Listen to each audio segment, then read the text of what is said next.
একটু পর আমার চলে যেতে হবে। আজকে নাকি আমার বিয়ের শপিংয়ের জন্য সবাই বের হবে। ও আচ্ছা। তোমার জন্য কিছু জিনিস এনেছি। আগে দিলে তো নিতে না, জোর করলে ঠিকই নিতে, কিন্তু ইউজ করতে না। আজ এরকম করো না, রিকোয়েস্ট। ঘড়ি যদি ভালো লাগে সবসময় হাতে রাখবে।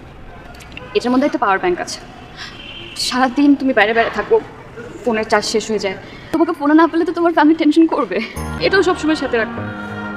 কিছু আইস ফেশিয়াল টিস্যু, পাশে যে বসে থাকো আর ঘামতে থাকো, আমি তো মুছে দিতে পারবো না, তো এটা ইউজ করবে। আর এটা দেখো, এটার মধ্যে হচ্ছে ডায়েরি।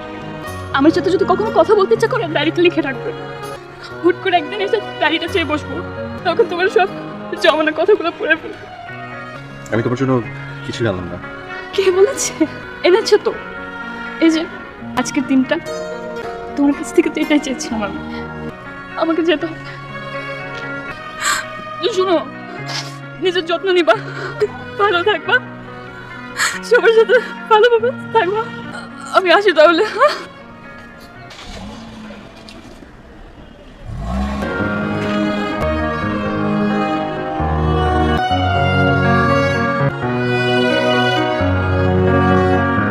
চিত্রা চোখের পানি মুছে ফেলে। তারা জানে ঘরে বড় ছেলেকে এভাবে কাঁদতে হয় না, কাঁদতে হয় লুকিয়ে, আড়ালে, যাতে কেউ না দেখে।